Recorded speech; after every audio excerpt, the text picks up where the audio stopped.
Bonjour à tous, bienvenue, nous sommes en escapade avec Passeport Passion en Uruguay, nous sommes précisément à Montevideo et je suis en compagnie de Guy. Guy, bonjour. Bonjour. Merci de nous accueillir, merci. Nous sommes ici à Montevideo, la capitale de l'Uruguay.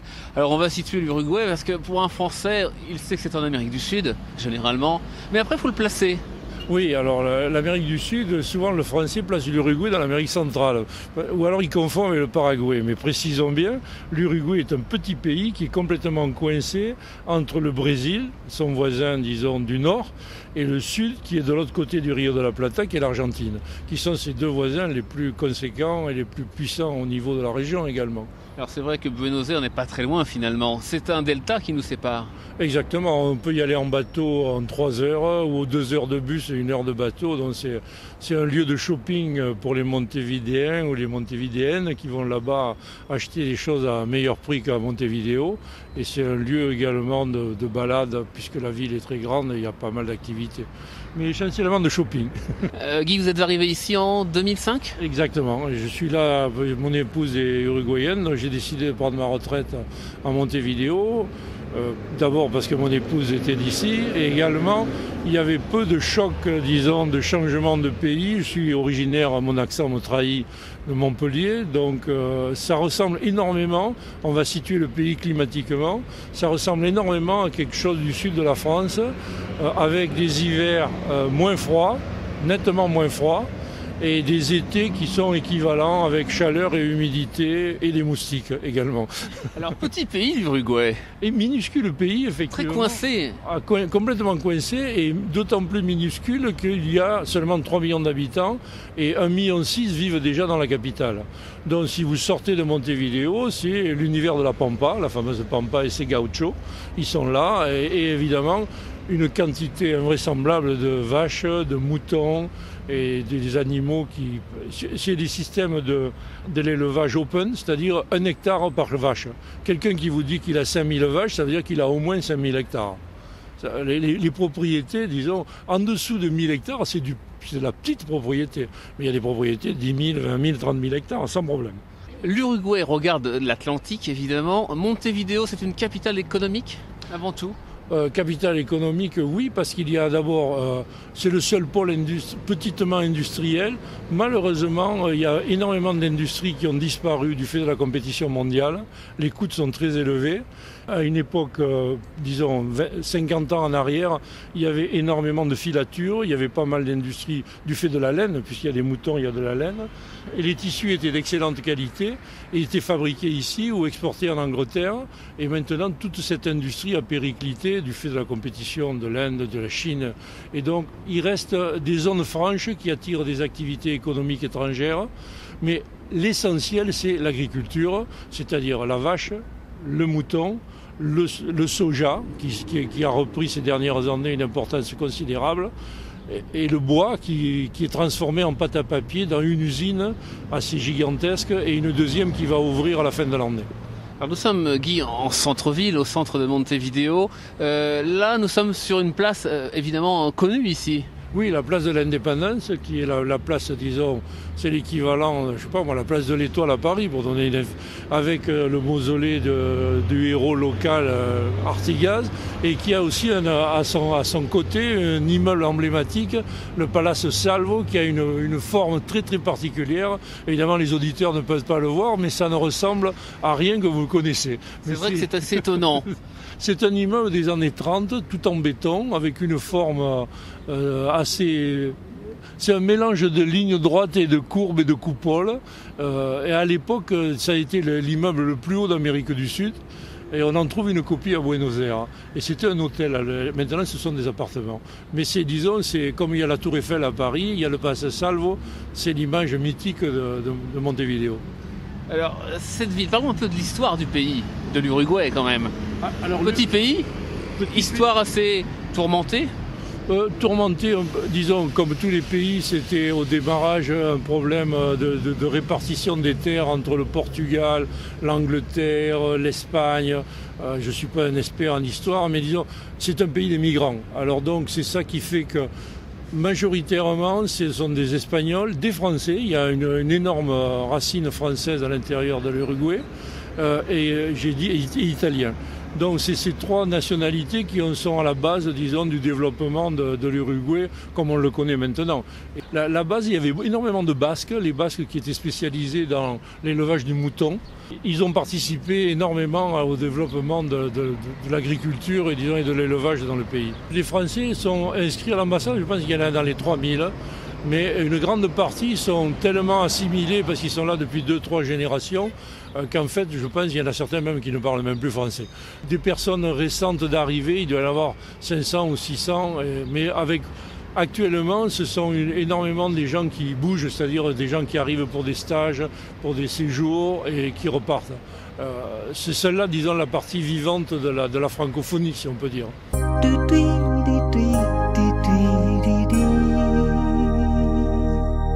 Nous sommes toujours à Montevideo pour la suite de notre escapade de Passeport Passion, en compagnie de Guy. Merci de nous accompagner dans Montevideo, votre ville de cœur, on peut le dire. Oui, puisque j'ai épousé une Uruguayenne, donc c'est doublement la ville de cœur.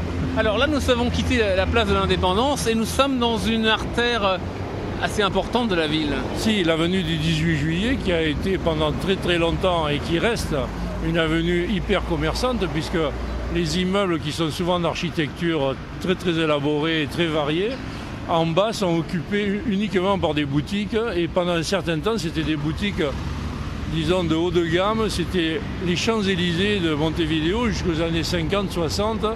Après, il y a eu une période où on a commencé à ouvrir des centres commerciaux et ça a été comme dans tous les pays où il y a des centres commerciaux.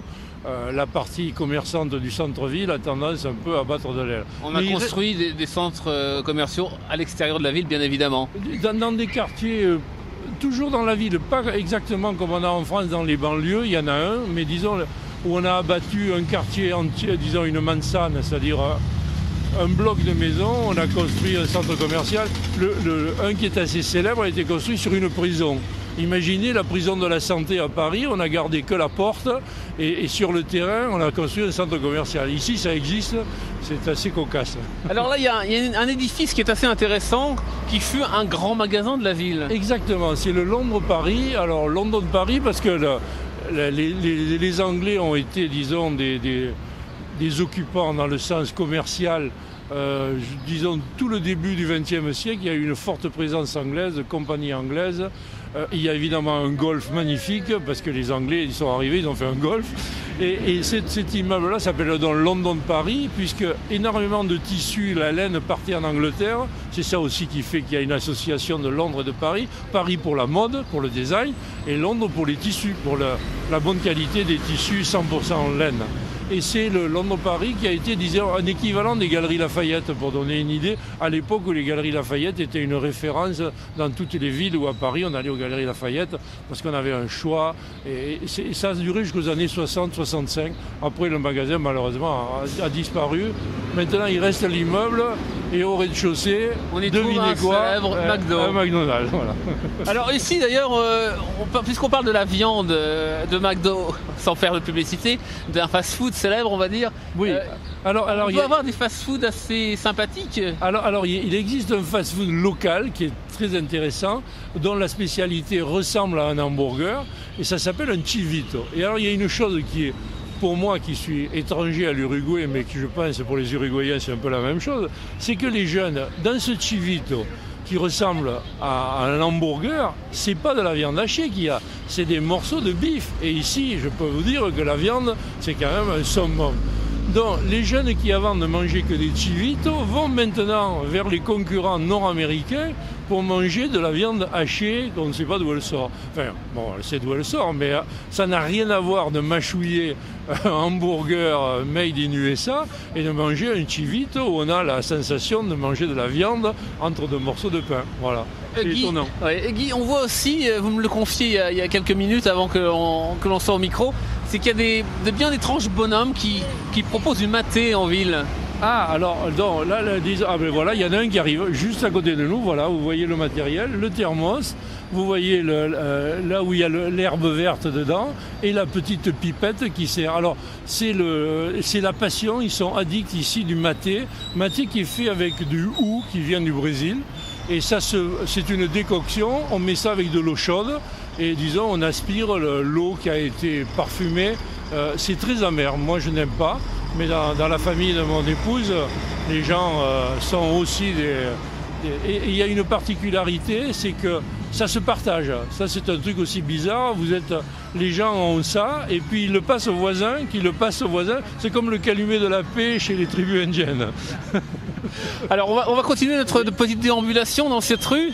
Oui, tout à fait. On va remonter vers la place Cagancha, qui est le centre-ville pour les automobilistes, puisque c'est le point zéro des routes, et qui est entouré de superbes bâtiments style 1900. Alors c'est vrai que l'architecture, vous êtes un peu un amateur d'architecture. Oui, j'ai toujours adoré l'architecture, mais dans Montevideo, il faut dire il y a une palette d'époque, 1900, art déco. Les gens à l'époque construisaient que des maisons avec des architectes, et il y a une fantaisie, il y a vraiment une variété de choses d'architecture qui sont époustouflantes. Souvent c'est mal entretenu et c'est bien dommage. Mais le jour où les gens vont consacrer un peu plus d'argent disons, la maintenance des façades et des choses comme ça, la ville va briller d'un éclat qu'elle n'aurait jamais dû perdre. En tout cas, on a l'impression qu'il est 11h et Montevideo s'anime. Oui, donc vous avez tout. Alors sur cette avenue, évidemment, en plus des boutiques, il y a plein de petits vendeurs qui s'installent sur les trottoirs et qui font beaucoup de bruit qu'on entend derrière.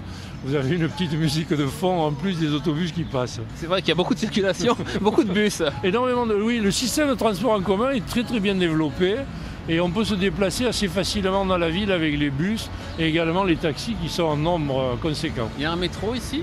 Non, il n'y a pas de métro, uniquement des taxis. Ils essayent d'aménager actuellement des couloirs d'autobus, mais disons que la discipline du conducteur uruguayen n'est pas sa qualité première, donc les couloirs d'autobus, ils couloirisent pas grand-chose.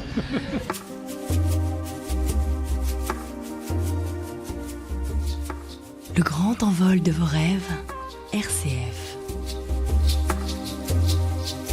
Passeport Passion vous invite au voyage et à la rencontre. Passeport Passion, Dominique Kroskov. Bienvenue, nous sommes toujours en escapade avec Passeport Passion à Montevideo, en Uruguay bien évidemment, en compagnie de Guy. Vous êtes un peu notre guide. Bon, guide, oui c'est bien. Alors vous êtes ici depuis 2005, ouais, c'est vrai que vous avez un sacré attachement pour ce pays. Oui, j'y passe disons la plus grande partie de l'année, je rentre un peu en France de temps en temps voir mes enfants, mais disons que la qualité de vie, on n'en a pas parlé. L'Uruguayen est une personne très très sympathique, très douce, très aimable.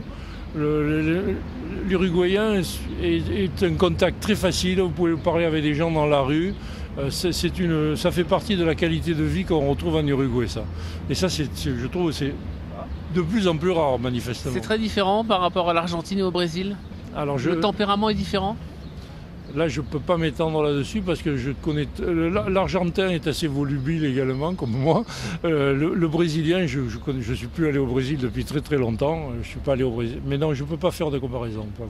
Ici, on apprécie un certain art de vivre. Comment on vit en Uruguay ? Disons que les gens vivent tranquilles. Je pense que c'est une bonne définition. C'est-à-dire qu'ils ne sont jamais très pressés. La fameuse palabre mañana, demain, on va faire ça demain. Disons que si on a des travaux à faire avec des artisans, on comprend ce que c'est que la valeur du mot mañana. Il faut prendre son temps et être très patient. Il faut être très très patient. Ouais. Alors nous sommes devant un édifice assez particulier. On revient une fois de plus à l'architecture qui est assez impressionnante dans cette ville parce que c'est vrai qu'on y trouve un peu de tout bien caché. Bon, là, il y a une superbe maison particulière qui est devenue évidemment un bâtiment officiel. C'est la Cour suprême de justice qui l'occupe. Mais au début, ça a été la maison d'un homme d'affaires au début du XXe siècle qui s'appelait M. Piri et qui a été le fondateur d'une ville. Quand on va à Punta del Este, la ville balnéaire qui est à 160 km avant, on a une petite ville qui s'appelle Piriápolis. C'est lui qui l'a fondée. Il avait même fait une compagnie de chemin de fer parce qu'il y a des carrières.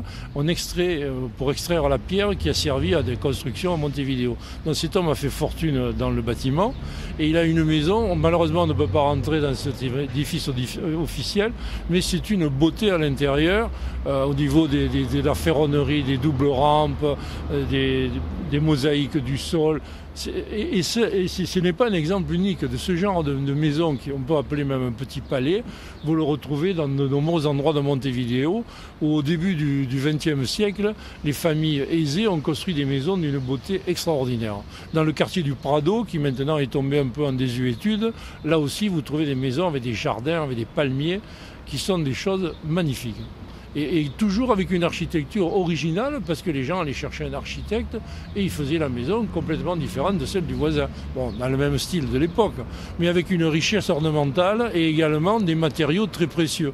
Les gens n'hésitaient pas, petit détail, l'Uruguay produit du marbre, il y a 48 couleurs. Lorsque nous allons au Sénat ou au Parlement, qui est un immeuble très important au bout d'une avenue pas loin d'ici, tout le bâtiment a été construit avec toutes les sortes de marbre. C'est une polyphonie de couleurs, si on peut dire. Polyphonie, ça n'adopte pas. Mais myriade de couleurs. Une myriade de couleurs, c'est ça, merci de m'aider. Par contre, les gens, disons, de cette époque-là, disaient « Ah non, pour faire chic, il faut du marbre blanc ». Donc on importait du marbre de Carrare, qui était à ce moment-là le nec plus ultra dans les maisons. Il fallait avoir du marbre noir et du marbre blanc, et pas du marbre de couleur de l'Uruguay qui était... C'était banal, 48 couleurs, mais non, il n'y a pas de blanc, voilà. Alors, on trouve des petits squares comme celui sur lequel nous sommes actuellement, un peu partout dans cette ville. Alors, il y a quelques squares, il y a des grands parcs, il y a tout autour, même maintenant qui sont intégrés dans la ville, il y a des grands parcs avec des eucalyptus, qui est un arbre qui disons, est l'arbre principal de l'Uruguay, qui sert également à faire de la pâte à papier. Mais également, la ville est très très bien ombragée. Il y a des milliers de platanes. Et donc, en été, quand il fait chaud, parce qu'en été, il fait 30-35 degrés, cheminer dans les rues est quelque chose d'agréable du fait de la fraîcheur donnée par les platanes. Et ça donne une touche qui n'est pas... Si vous allez à Buenos Aires, par exemple, la grande cité voisine qui est... On ne va pas comparer. Le Grand Buenos Aires, c'est 15 millions d'habitants. Montevideo, c'est 1,6 million. Donc on change d'échelle. Mais le centre-ville de Buenos Aires, il n'y a pas un arbre. Les rues sont des corridors de chaleur et c'est très désagréable à marcher dans les rues de Buenos Aires. À Montevideo, les avenues sont couvertes par des platanes la plupart du temps. Des jacarandas, je crois, et d'autres arbres de ce type qui sont locaux. Le platane importé de Japon comme partout, mais qui donnent une fraîcheur et une qualité de promenade qui est très agréable. Guy, la mer n'est jamais très loin dans cette ville. Bon, alors vous appelez ça la mer, moi aussi. Le local dit non, c'est le fleuve. C'est l'estuaire. Et voilà, ce que vous voyez, c'est vous êtes en fait à 160 km de la mer. C'est pour ça que Punta del Este s'est développé, parce qu'à Punta del Este, c'est le début de l'Atlantique. Et ici, vous êtes 160 km à l'intérieur de l'estuaire, dont les eaux sont plus chaudes. Donc c'est l'estuaire de la Rio Plata. Voilà, et dont la qualité de l'eau est souvent... pas la qualité, la couleur de l'eau qui est désagréable, parce que les alluvions du Paraná, qui sont de la terre rouge, type bauxite, donnent une couleur chocolatée qui est peu ragoûtante, mais ce n'est que de la terre en suspension. Par contre, à Punta del Este, la grande différence, vous avez les vagues de l'Atlantique et la fraîcheur de l'Atlantique. Alors, vous avez des palmiers, il fait chaud comme à Montpellier, mais vous avez de l'eau à 18 degrés, c'est différent.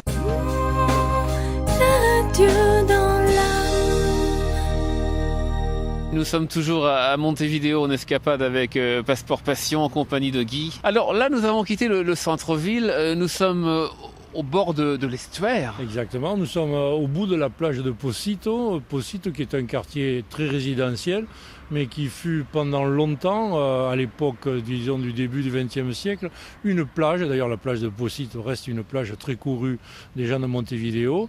À l'époque, les gens habitaient au Prado et cette partie était assez déserte au début du XXe siècle. Et petit à petit, les gens ont construit des villas. Et les photos jusqu'aux années 1920-1930, c'est un véritable régal parce que ce sont des belles villas au bord de mer.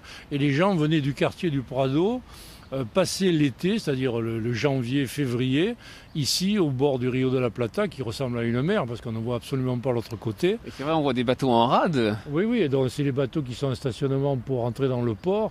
Il y a un trafic maritime pour le port qui est assez important, énormément de containers, et le port sert d'ailleurs de hub pour dispatcher des containers soit vers le Paraguay et soit surtout vers l'Argentine, parce que le port de Montevideo, lui, est plus facilement accessible.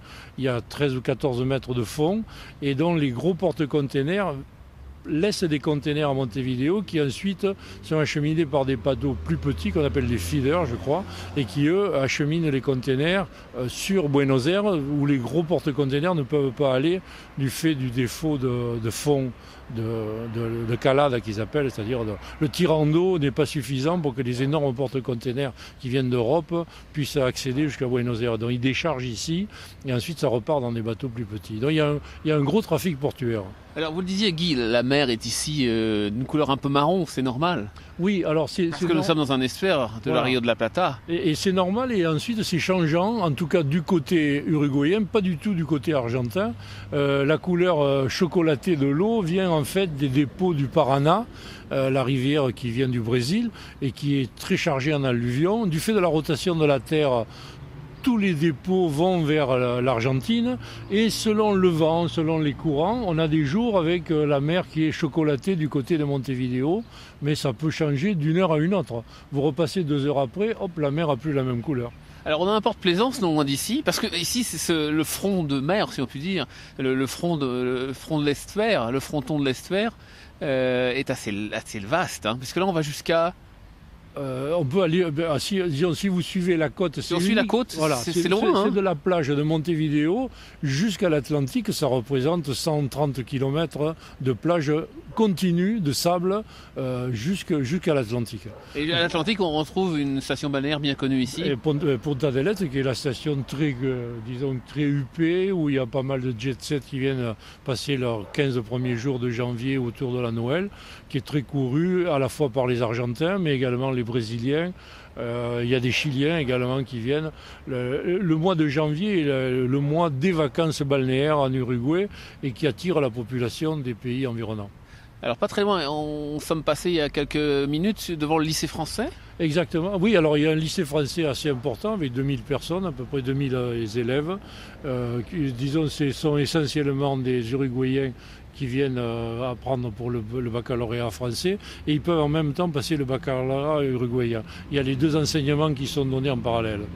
Et le lycée est particulièrement bien placé parce qu'il a une vue sur l'estuaire et c'est quand même quelque chose de très agréable. Alors c'est une zone résidentielle ici, beaucoup d'immeubles. Alors Pocito est le quartier, disons, très très résidentiel avec des bâtiments en hauteur.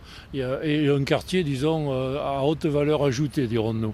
Les immeubles, ils sont chers et disons, le quartier est un beau quartier pour parler dans un langage particulier.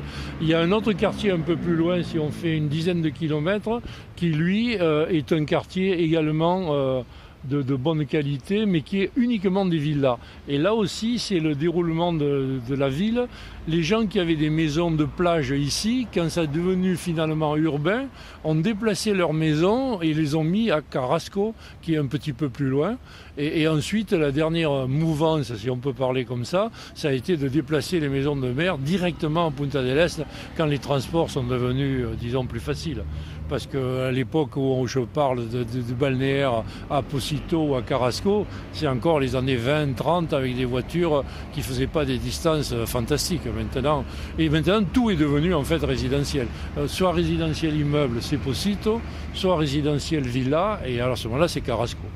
Alors Guy, ce pays, l'Uruguay, finalement, vous y sentez très bien? Oui, non, moi je suis... Disons, déjà climatiquement, je me suis senti à l'aise comme dans le sud de la France, mais disons par les relations que j'ai du côté de la famille de mon épouse, ou disons les relations des Uruguayens, je trouve ça très très agréable parce qu'il y a un bon rapport et c'est une culture latine, il faut dire. On ne peut pas dire qu'il y a un grand dépaysement. Les émigrants originels sont des gens d'Espagne, des gens d'Italie, donc c'est latin et on se sent dans un environnement, la culture, l'architecture, la cuisine, tout ça, c'est en fait à la base c'est l'Europe. Il y a des un mixage, une mixité. Oui. On peut avoir des pâtes fraîches ici qu'on n'a pas en France, mais il y a des boutiques qui vendent des pâtes fraîches. La pâte sèche comme vous l'achetez au supermarché en France, il y en a ici sur le rayon du supermarché, c'est 40 cm. Les gens n'achètent pas des pâtes sèches, ils vont acheter des pâtes fraîches, des lasagnes, tout ça, des gnocchis. Tout le monde, les gens... Alors le gnocchi, on mange ça à la fin du mois en mettant une pièce de monnaie sous l'assiette parce que ça donne la fortune pour le mois qui suit. Merci Guy, merci pour votre bonne humeur. À très bientôt. On referme ainsi cette escapade de Passeport Passion depuis Montevideo. À bientôt. Bon week-end. Au revoir. Bonne continuation du voyage. Bon week-end à vous aussi. Merci.